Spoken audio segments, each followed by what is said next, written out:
Hello class. आज हम इस वीडियो में शुरू करने वाले हैं class 10th science assignment of January 22। यहाँ चेक करते हैं question number 1।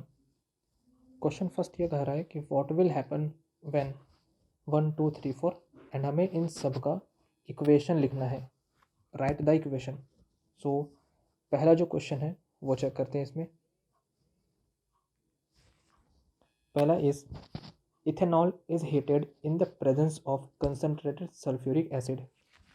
Ethanol, it is a type of alcohol and हमें चेक करना है कि जब ये हीटेड होगा in the presence of sulphuric acid then जो फॉर्मेशन होगा वो किस चीज़ का होगा। इथेनॉल का जो इक्वेशन होता है वो होता है CH3CH2OH और जो आपको डायग्राम में दिख रहा होगा। अगर हम इसे हीट करते हैं इन द प्रेजेंस ऑफ H2SO4, जैसे ही हम इसे हीट देना शुरू करेंगे इथेनॉल के जो दो कार्बन हैं उन दोनों में से एक एक मॉलिक्यूल रिमूव होगा। पहले कार्बन में से हाइड्रोजन रिमूव होगा और सेकंड कार्बन में से OH रिमूव होगा। अब सेकंड कार्बन में से भी एक हाइड्रोजन रिमूव हो सकता है, बट यहाँ पर OH क्यों रिमूव होगा? क्योंकि ऑक्सीजन के पास एक होता है लोन पेयर और ये लोन पेयर हमेशा ही जो कार्बन से बॉन्ड बनता है उसे वीक कर देता है। अगर हम बात करें सेकंड कार्बन में तो दो हाइड्रोजन को निकलने से पहले OH वाला जो बॉन्ड है वो ब्रेक हो जाएगा और इसकी वजह से सेकंड कार्बन में से सिर्फ OH ही निकलेगा।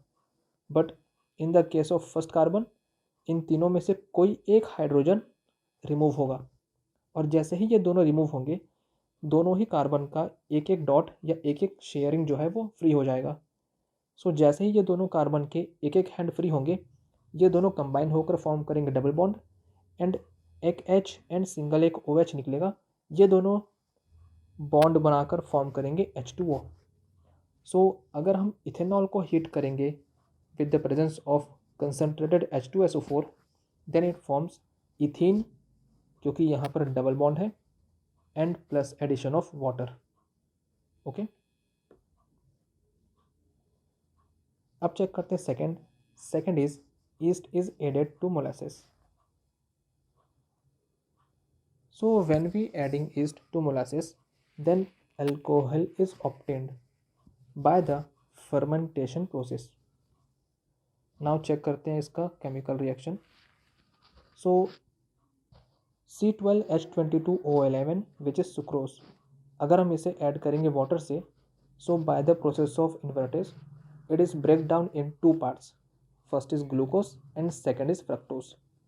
यहाँ पर चेक कर सकते हैं कि यहाँ पर 12 कार्बन है ये डिवाइड होगा 6 and 6 में, बट जो हाइड्रोजन है वो 22 है एंड यहाँ से दो हाइड्रोजन और वाटर से 24। ये ब्रेक होंगे H12 एंड H12 में।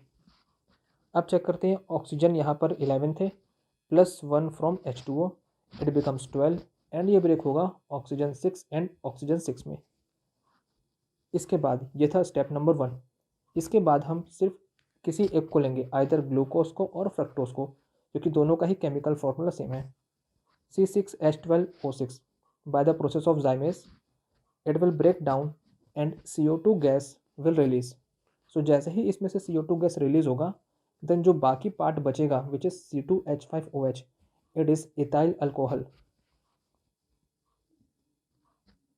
Bye this process ethyl alcohol formed.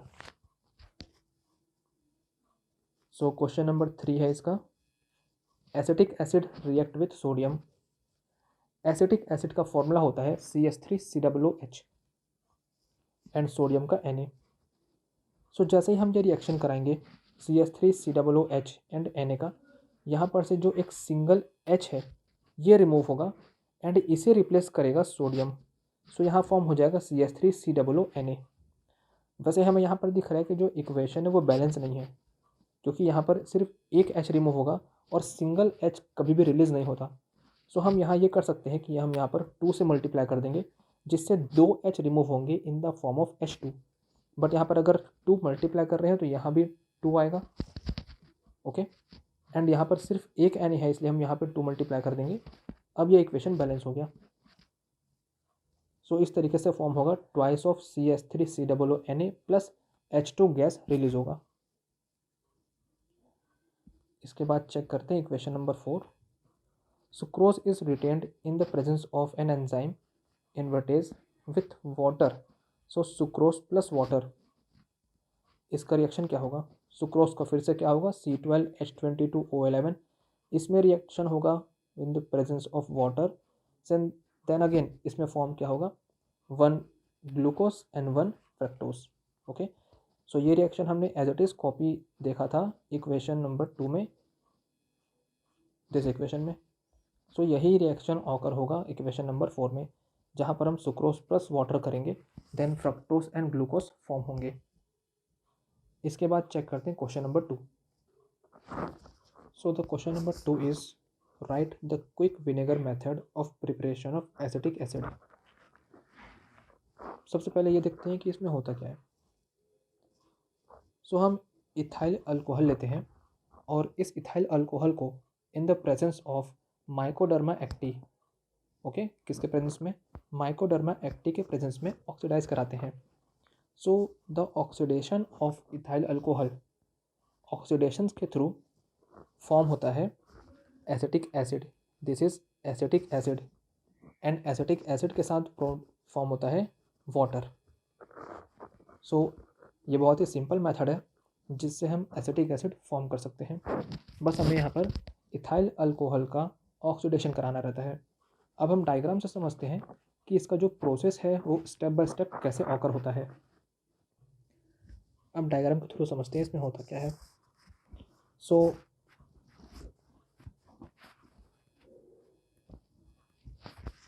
यहाँ पर हम इस बॉक्स लाइक स्ट्रक्चर रख लेते हैं और उस बॉक्स लाइक स्ट्रक्चर में हम बहुत सारा वुडन पल्प प्लेस करते हैं। वुडन पल्प मतलब होता है जो वुड के छिलके होते हैं, किसी पेड़ के जो छिलके होते हैं। अब उसमें पहले से ही प्रेजेंट होता है माइकोडर्मा एक्टी। इट मीन्स जो वुडन पल्प हम यहाँ पर प्लेस कर रहे हैं, let's say it is wooden pulp, इस वुडन पल्प में पहले से प्रेजेंट होता है माइकोडर्मा एक्टी का। ओके, सो इसे प्लेस करने के बाद हम एक थिन पाइप के थ्रू इथाइल अल्कोहल यहाँ पर रिलीज़ करते हैं। सो हमें मिल गया है माइकोडर्मा एक्टी। यहाँ से हम इथाइल अल्कोहल खुद से मतलब अलाउ कर रहे हैं एंड ये जो होल्स हैं यहाँ पर एयर पोर्स, ये वाला पोर 1, 2, 3, इन सब से कंटिन्यू एयर फ्लो हो रहा है जिससे यहाँ पर O2 भी प्रेजेंट है। So with the presence of ethyl alcohol oxygen in mycoderma aceti, यहाँ पर ऑक्सीडेशन होता है इथाइल अल्कोहल का एंड इस ऑक्सीडेशन से एसिटिक एसिड फॉर्म होता है जो कि बॉटम में आ करके जमा हो जाता है एंड हम इसे बाद में फिलअप करके निकाल लेते हैं। सो यही प्रोसेस हम यहाँ पर मेंशन कर रहे हैं। सो आपको आंसर में ये पूरा डिक्टो यहाँ से लिखना होगा विथ द गिवन डायग्राम। इसके बाद चेक करते हैं question number 3। So define the following terms related with spherical mirror. इसमें जो पहला पॉइंट है वो है centre of curvature. So a centre of curvature of a spherical mirror is the centre of the hollow sphere of glass of which the mirror is a part. It means spherical mirror जिस sphere से बनता है उस sphere के centre को बोलते हैं हम centre of curvature. Okay, second is radius of curvature. So radius of curvature of a spherical mirror, it is the radius of the hollow sphere of a glass which mirror is a part. अब इसमें क्या हो गया कि जब भी हम देखते हैं कि स्फेरिकल मिरर है वो किसी न किसी कर्व के फॉर्म में होता है लाइक दिस, चाहे वो कॉनकेव हो चाहे कॉन्वेक्स हो। अब अगर इस कर्व को हम आगे प्रोसीड करें तो ये फॉर्म करेगा एक स्फीयर एंड इस स्फीयर का जो रेडियस होगा यही होता है radius of curvature. Okay, next is pole. It is the centre of spherical mirror, it is called pole. So spherical mirror जैसे ये हो गया यहाँ से यहाँ तक, ये हो गया मिरर। इस मिरर का जो सेंटर है it is called pole. Next is aperture. The portion of a mirror from which the reflection of light actually take place is called aperture.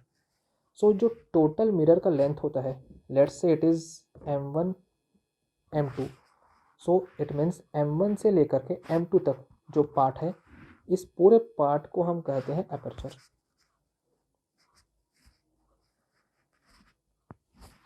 Now check question number 4।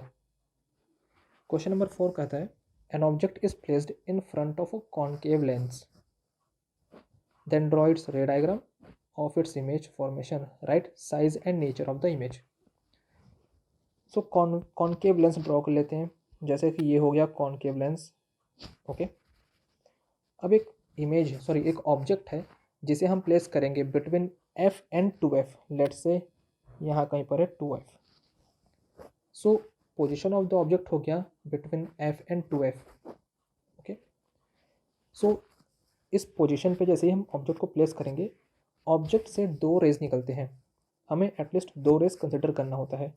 जो पहला रे होगा वो parallel होता है प्रिंसिपल एक्सिस से and as a appear होता है कि ये फोकस से पास हो रहा है।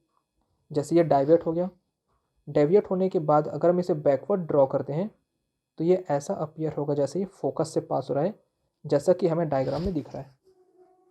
ओके, इसके बाद जो सेकेंड रे होगा उसे हम पास करेंगे लेंस के सेंटर से। सो जैसे कि डायग्राम में हमें दिख ही रहा है कि जो सेकेंड रे है वो पास हो रहा है लेंस के सेंटर से, और ये स्ट्रेट उसी पाथ को फॉलो करके निकल जाएगा। सो जिस पॉइंट पे दोनों रे मीट करेंगी वहाँ पर फॉर्म करेगा इमेज। सो हमें यहाँ पर दिख रहा है कि जो इमेज फॉर्म कर रहा है वो फॉर्म कर रहा है between centre and focus. Okay, जो इमेज फॉर्म करेगा वो कर रहा है between centre of lens and focus.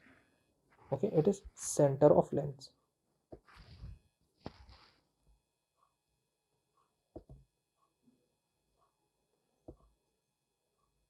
Centre of lens and focus.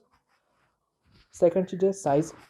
हमें यहाँ पर इमेज देखकर ही पता चल रहा है कि जो इमेज का साइज है वो बहुत ही छोटा है as compare to the object, so it is diminished.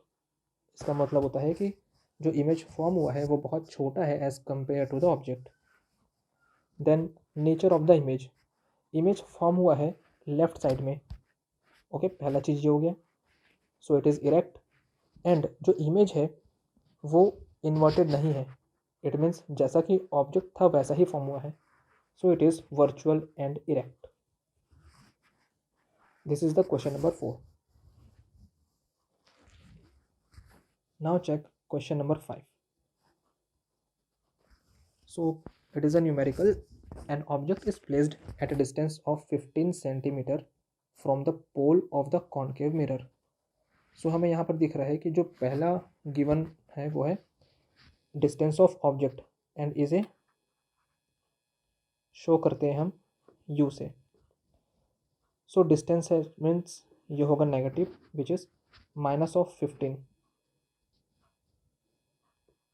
Because it is in the left side of the mirror or lens. Okay, mirror. So जो भी ऑब्जेक्ट या इमेज फॉर्म होगा लेफ्ट में मिरर के उसे हम लेते हैं नेगेटिव। So u is -15। इसके बाद of focal length 10 centimetre, second given है फोकल लेंथ, ये भी होगा लेफ्ट में। So f is equal to also -10। Okay, both are in centimetre, दोनों हो गया।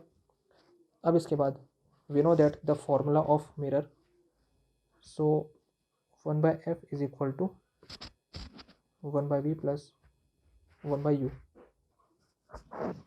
सो 1/f is equal to 1/v plus 1/u। इसके बाद इन दोनों वैल्यू को यहाँ पुट करते हैं।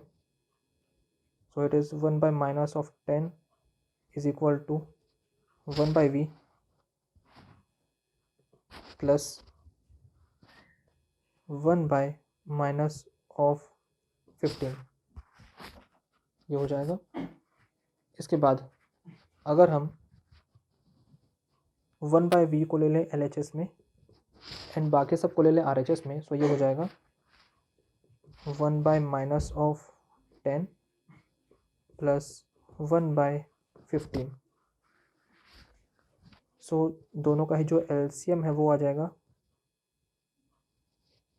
30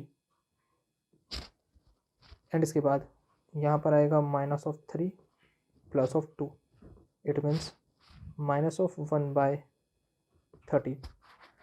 सो यहाँ से हमारा v निकल गया कि v का जो वैल्यू है वो है -30। यहाँ से हमारे पास जो डिस्टेंस ऑफ इमेज है वो निकल गया। इसके बाद हमें निकालना है नेचर, निकालना है, पोजीशन निकल चुका है, size, magnification of image. Okay, तो पहला चीज़ निकल गया।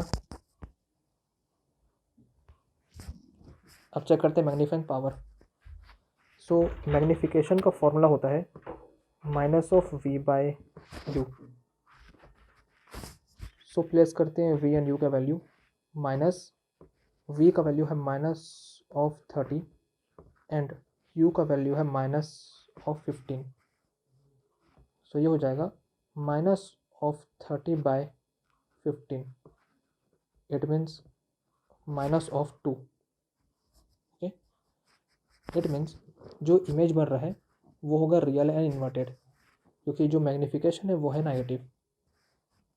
इट मीन्स सो यहाँ हम लिख सकते हैं कि जो इमेज फॉर्म होगा वो हो जाएगा रियल। नेचर क्या हो जाएगा इसका? रियल एंड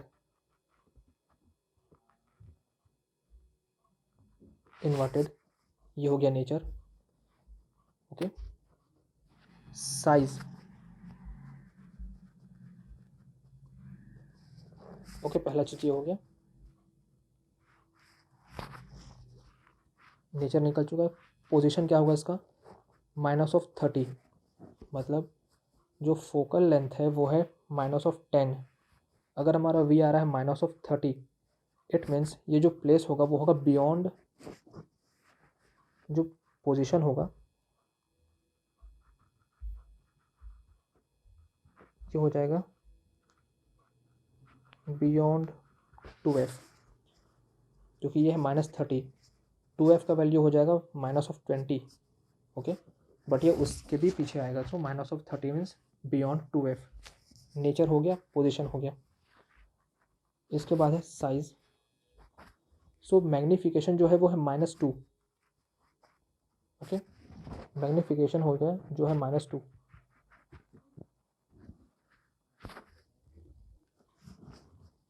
सो इसका मैग्निफिकेशन हो गया -2। सो ये तीनों ही हम निकाल चुके हैं। So this is the question.